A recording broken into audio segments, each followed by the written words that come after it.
Bonsai Pop has been rated NSFA. If you or anyone, you have been warned. A psychopath is an analysis of one's mind, man. Your emotional state, stress level, criminal desires, and probably a bunch of other brain junk all boiled down into 3 nice and easy readings.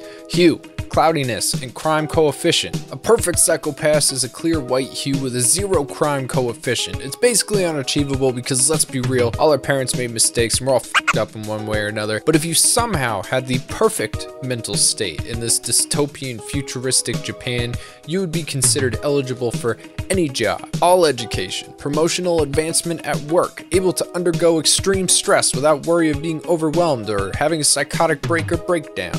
Essentially, you'd be the perfect person, according to the system that solely judges the populace, the Sybil system.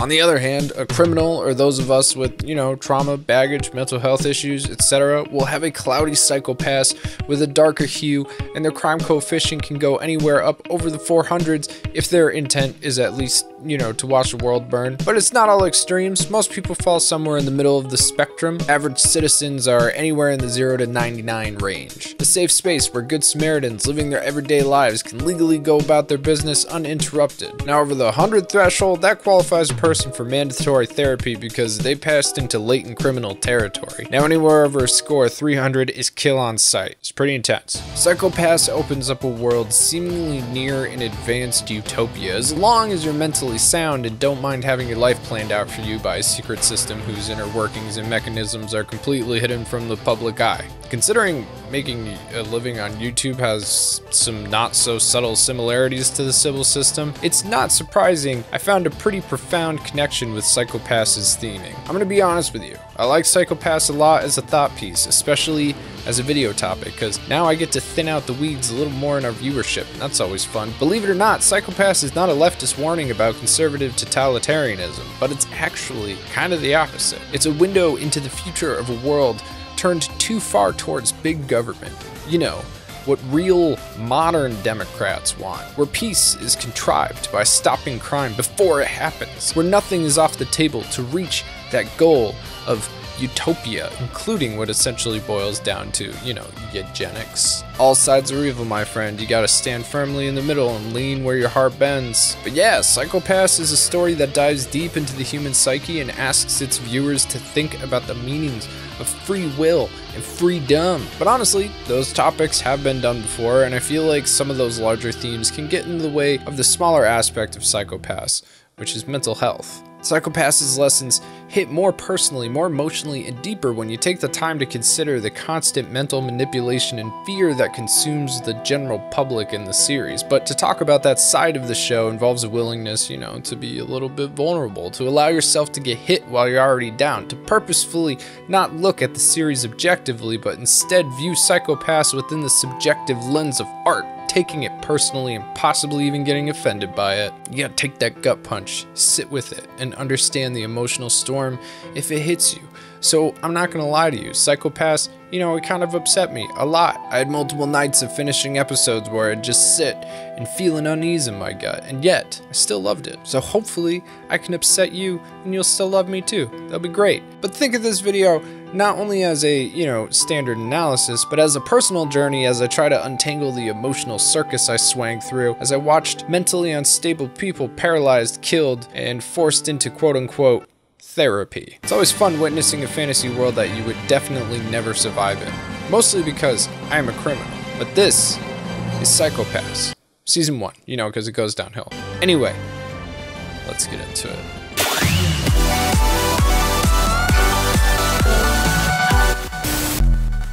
Hey, what's up everybody? We are back. It is 2022. Bonsai Pop, we're moving into year 3. If you haven't seen Anime as Punk Rock Cartoons Part 2, I definitely recommend going and checking that out. But basically, this year is all about the Patreon, guys. Patreon, that's what we're doing. It is the best community on the web, and that's not hyperbole, guys. Come on, this has been reaffirmed multiple times by multiple people. I mean, people jump into the scene and they're immediately like, wow, I didn't expect this to be this good. It's $3 to get in and you get loaded up on benefits right away from that. You would literally have to watch 700 episodes or more of Bonsai Pop in order to make $3 worth of revenue. Seriously, YouTube is weird. We're trying to make enough money to hire editors so that we can make you guys more content. If that sounds like something you want, I recommend checking it out. Thank you so much for your time. On with the show. Alright, let's be honest. Breaking the law is super fun. Why? Because most laws out there are pretty dumb. They're usually coined to keep basic idiots from hurting themselves, or they're used to protect big business, and big business. Now, if the civil system governed our daily lives, I would have been shot a long time ago. Honestly, sometimes I wonder how I haven't already been shot. But hey, Psycho-Pass depicts a world free from stress and worry for the general populace.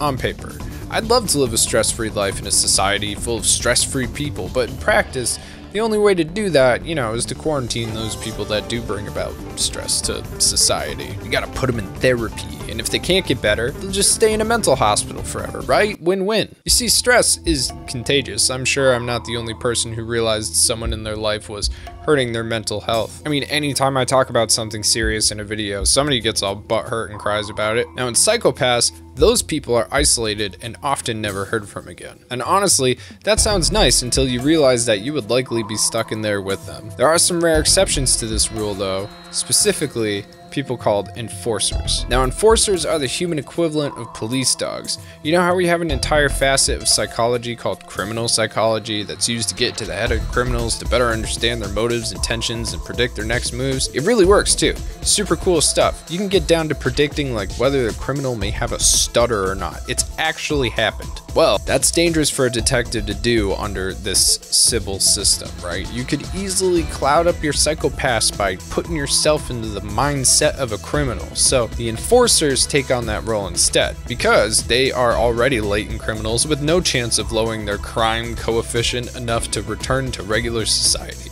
However, they do have a high aptitude for detective work. Kind of makes you wonder, right? Like all therapists are crazy, maybe all detectives are criminals. So anyway, instead of being locked behind bars all the time, these enforcers work under real detectives to help solve crimes and catch criminals, or just blow them to pieces. And in return, they get a modicum of freedom, which is basically living quarters and free reign at the police station, but that's better than nothing. However, they gotta be accompanied by a detective at all times when in public. It's literally the equivalent of a dog on a leash. They're free to roam at home, but they gotta be chaperoned in public. And honestly, the show would have been a lot better if an enforcer pissed on someone's foot. I'm just saying, that'd be funny. Regardless, the story follows newbie detective Akane Tsunemori as she goes from a green cop on the beat to a jaded and hearted detective with absolute conviction in her decisions. Remember that perfect citizen that I was describing earlier? Akane is that person. Rolled a ton of nat 20s when she was born. Perfect Psycho-Pass that never gets cloudy, a low crime coefficient that rarely deviates and always comes back down if she does get emotionally stressed. Overall, the perfect citizen. Or, like maybe a borderline sociopath if you kind of think about it. But anyway, she's really especially built for police work because her emotional spectrum looks like a coma victim's brain activity. The series is the story of how her world gets shaken by humanity, the need for free will, and a new understanding of what trauma means to people. Her first job begins on a rainy night at a crime scene. Her senior detective Nobuchika Genoza introduces Akane to her new tools of the trade, enforcer Shinya Kogami, and a multi-purpose gun called the Dominator, which sounds super sexy. Kogami is a detective turned enforcer because his crime coefficient reached unfixable levels, sad thing. But he is an incredibly skilled enforcer who's unfortunately lost his way through being treated like nothing more than a tool, right? You treat someone like a bad dog long enough, they might just bite you. Thanks to this attitude, his first response to anyone with a crime coefficient over 100 is to shoot first, ask questions later.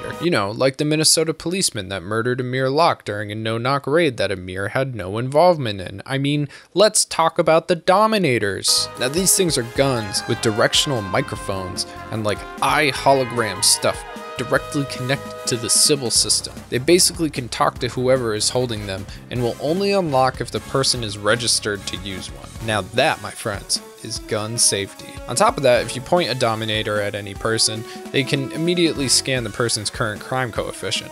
The trigger only gets released when the person has a crime coefficient over 100, and it's instantly set to paralyze mode, so the person can be sedated, and receive therapy. However, if the scan reads a crime coefficient over 300, the gun Optimus primes itself into lethal mode and makes a mini Akira scene. Not a lot of leeway going on here. Anyway, the climax of the first episode is Akane shooting Kogami to stop him from shooting a girl who had just been raped, beaten, held captive at knife point, thrown out a window. Oh, and her assailant blows up all over her too. Not a great night for this woman. Also, not exactly surprising that she's a little bit stressed out, which in turn makes her crime coefficient go up to the lethal eliminator range, and Kogami, without a second thought, is ready to kill her. The only reason that poor girl is alive is because Akane shot Kogami with a Dominator before he could kill the girl. Akane calms the girl down, and naturally, her crime coefficient goes back into the non-lethal paralyzer zone. Then Akane gets chewed out for her actions because, you know, maybe somebody wants these people dead. I don't know. Now, I watched Psycho Pass a whole ass decade ago, and I knew that there was going to be some hits to take with this one, right? I can't count the number of times I've been stressed out. Maybe a little traumatized, I don't know. It needed time and space to get away from the situation and calm down. Can you imagine being killed because you had something wrong done to you that affected you mentally? I mean, if that's the scenario, who wouldn't be dead? I mean, we'd be giving out dies like Oprah, like you get a die, you get a die. But this episode has one particular purpose besides introducing the settings and characters, and that is to show that anyone can have their crime coefficient pushed into the lethal elimination category if enough bad shit happens to him. And I mean, if you think about that, it happens in real life. I mean, you get shell-shocked bad enough, like you can have a break from reality and you can come back. But in Psycho Pass, it's not innocent until proven guilty. If the Sybil system decides you're a threat to society, your past and future no longer matter, my friend. You can and should be legally snuffed at that moment because the system can't take the risk that you won't get better. Now, the girl that Akane saved is alive because Akane didn't take Sybil's judgment as fact or law, despite it literally being how her entire society is run. Now, if you think about it, that's kind of interesting coming from the quote-unquote perfect citizen. It's also a wake-up call to Kogami that he's maybe become a little complacent in letting Sybil decide his actions. But what this also tells us is that while their society is essentially supposed to be a crime-free and happy utopia, everyone has one massive fear that rules over their entire lives, and that is their psychopaths. If that thing gets messed up at all, your entire life can be taken away from you. You can be isolated or even killed because of factors outside your control that are affecting you poorly. I mean, imagine if a pandemic hit that world. Even worse, if the stressor is something like, say, your work, the Sybil system is what determines you be proficient to be in that job. So the Sybil system essentially said that this is right for you, and then when it wasn't, it's still your fault, because the Sybil system is always right. There's one episode where we get to see the backstory of one of the enforcers, Yayoi Kunizuka. She used to be a licensed musician. And oh yeah, the Sybil system, it decides who can make all types of art, you know, because art is inherently political and emotional. Well, it's emotional in theory. I'm sure we've all heard some music out there that's devoid of any passion. Anyway, due to things, Yayoi's psychopath clouded, crime coefficient went up, and she ended up in a mental ward for those who have the possibility of reforming and returning to society. Now, if you take a look at this therapy treatment, it's pretty obvious that it's nothing more than jail for the mentally unstable, or at least the quote-unquote mentally unstable. A robotic voice just tells inmates to work on their psychopaths so they can return to society and be happy.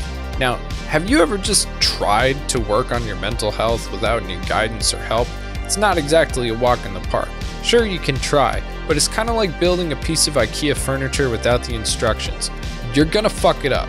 And feel free to tell me how talented and amazing you are at IKEA furniture. I'm not gonna believe you. There's a reason why therapy takes time and professional help. Believe me, you're doing things wrong right now, probably at this moment, and you don't even know it. Don't worry though, it's your parents' fault. Problem is, you could become a parent. Maybe you are a parent, and then it's your fault. A lot of people also have trauma responses to various stimuli without even realizing that that's happening. And it could be from simple arguments and how you deal with them. You know, think about it like a broken leg, right? You don't set your broken leg yourself. A professional with experience in broken legs makes sure that your leg is set correctly so it'll heal properly, and you don't have one straight leg and one that looks like an L. Psycho-Pass's world essentially denies that any of that process is necessary. We never see anyone actually helped to get their Psycho-Pass better. Multiple detectives have become enforcers because of the stress and trauma and utter unfairness from their job and in how the civil system operates, and it just becomes too much for them. But they also don't know any other way to live because this job was, chosen for them by the civil system. There is no real help for those in need. Get better or get fucked. That's pretty much it. That sounds like America. But that's the thing, there's no need for people with a wonky Psycho-Pass to get better, right? Because society has plenty of people with fine Psycho-Passes. You're not special. In fact, you're a problem. You're cat piss, and the only way to get out cat piss is to take out the rug. Society isn't gonna miss you. You weren't worth the social system budget anyway. So bye-bye. A lot of people think that only one certain way of thinking is, evil, right? The thing is, any extremism is going to become evil eventually. And in Psycho-Pass, this is a society built to benefit the majority as much as possible. On paper. In reality, it's built to run as efficiently as possible. The best way to do that, of course, is to strip people of their human rights and bank the future on eugenics. I mean, if you kill all the people that have, basic emotions, eventually you get a breed of humans that are emotionally flatlined, and people who don't really ride the feeling waves are great little worker bees. Everything can be fair and even and shared this way.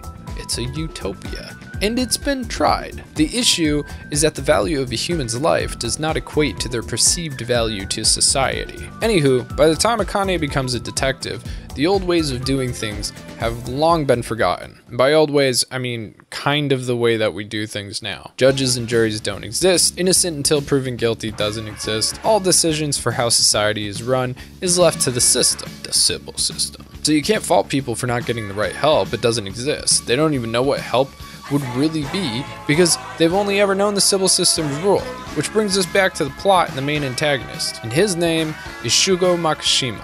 His entire purpose in the show is to break the civil system because it's already inherently broken and he's fallen through the cracks. So maybe he's just kind of outing that the system is broken. I don't know. Anyway, Makishima is a murderer with plans for an economic and societal downfall that will cripple all of Japan, which sounds pretty badass. And yet his crime coefficient rests at 0, and he has a pure white Psycho-Pass. He's both proof the system doesn't work as intended, and because he doesn't fit in with the rules of society, he has completely separated himself from it. Makishima views the current state of Japan as a non-thinking conglomerate of slaves to a system that cannot truly define what is just and unjust. Wow, that kind of actually just sounds like Japan. Wait, that also sounds like America.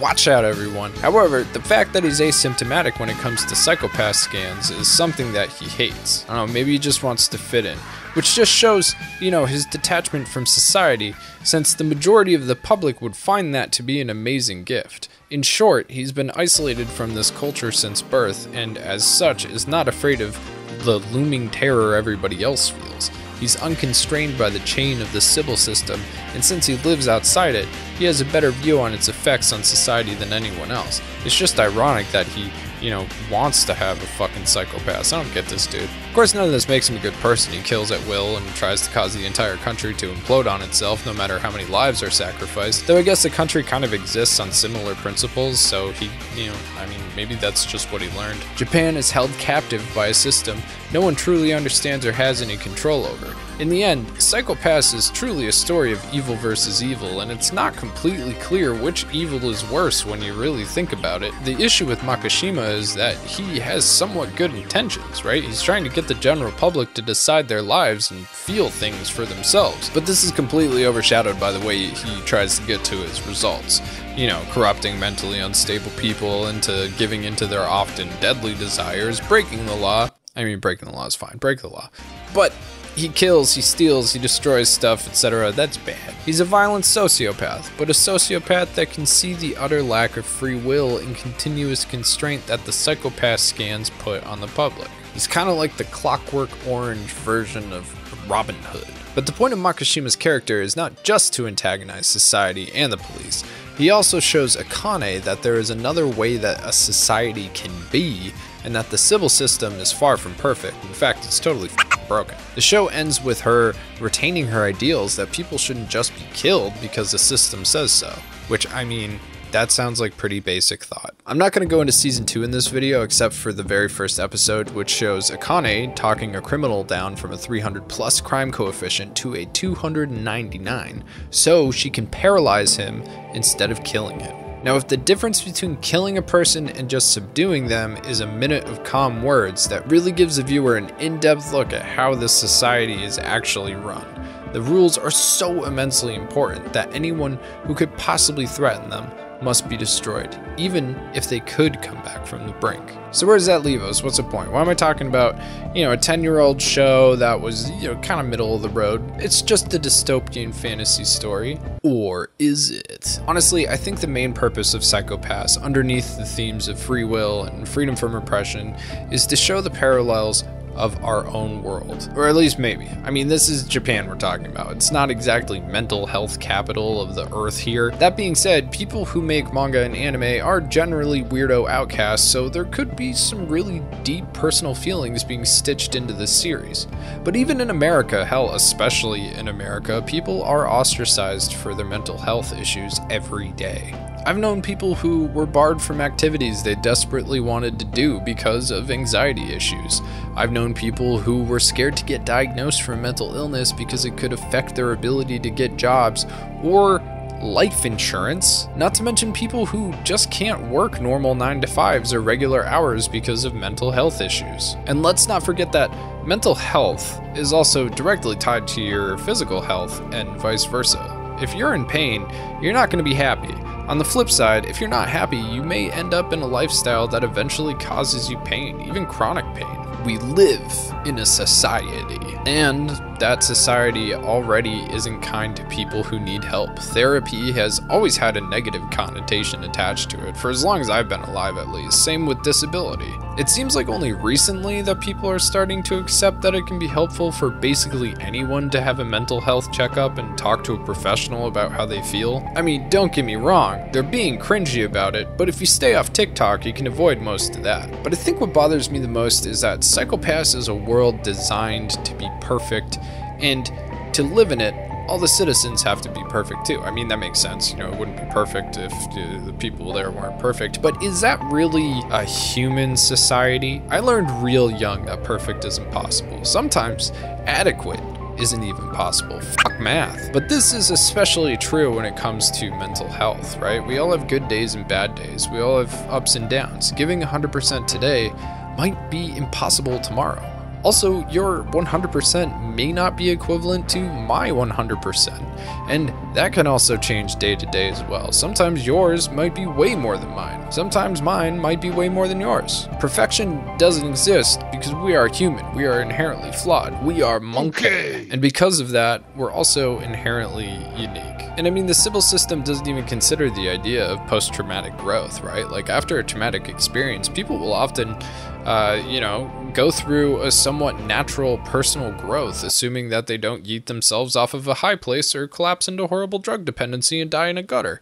Sometimes it's a new appreciation for life. Sometimes it's engaging in a more meaningful relationship or seeing new possibilities, finding personal strength that just didn't exist before, or even a spiritual change. Basically, people are not static. And for the record, if you think someone you know is going to try to be a bird or take up heroin as a hobby, do something about it. Nobody stays in the same mental mindset forever. We all change and often become better versions of ourselves. Well, some of us. But Psycho-Pass, the Sybil system, it doesn't acknowledge that capacity for growth. That's the problem with the machine kind of deciding the way things are supposed to be.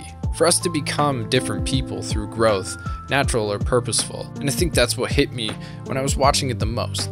If you just take out Sybil and use the word system or machine, it's a little bit more real, isn't it? I mean, you know the machine. We rage against it. Big government can cause big problems, my friend. And as someone who's kind of into socialism, like, I'm a little bit for big government. But there's always room for disaster. I mean, look at the education system, the standardized testing, The churning out of little Johnnies and Sues who have copy-paste educations because their teachers aren't actually allowed to teach the important things. Teachers aren't allowed to teach children real things. And don't get me wrong, small government anarchy doesn't work. People get taken advantage of, fat cats get fatter, but when you have a system that reaches into every facet of your existence from the time you're deemed old enough to attend kindergarten and then nurtures you to be a tool for society and nothing more, man, that's not much better as people who Live in a society. The world is an angry place. We gotta be careful. Psycho-Pass is fun, right? You know, there's Moida, there's gunsies, there's killing, a Joker-esque villain, intrigue, but it also smacks you in the face with the harsh reality that society, like the one in Psycho-Pass, isn't won in a war. It's something that's allowed to happen. It creeps up. The more freedom you give away, the more rights you vote away, the more normal that kind of a policing situation becomes. The more you depend on an organization like the federal government to do the thinking for you. That's why it's important to work on yourself. And in order to do that, you gotta be mentally healthy. Be the best you can be. Take things into your own hands. Use critical thought to siphon out the bullshit, my friends. Personally, I want to be the best me that I've ever been. And I think that that's something worth working towards, because you only got one you. Psycho-Pass is the story of a dystopian future that is run under peace and progress by any means possible. While it is definitely sci-fi awesomeness, it's also been done before, in real life. But you know, instead of fake therapy, it was gulags for those who thought differently. But that's how they get you, man. They scare you into not trusting someone else because they're different. And then those people become dehumanized. And then what happens to them doesn't really matter because you're safe, but you're only safe until you are the one who's different. So think about that. Wear a mask, get vaccinated if you can, and you should give Psycho-Pass a watch or a rewatch, you know, with a different lens. Hey everybody, thank you so much for watching all the way through to the end.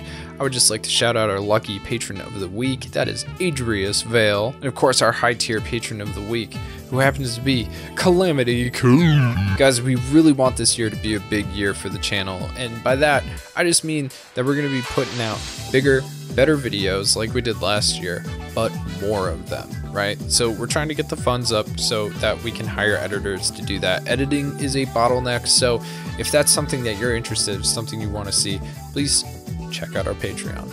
Other than that, there's more videos here for you to check out if you are interested. My name's Mike, this is Bonsai Pop, Google us, and I'll see you next time. Bye.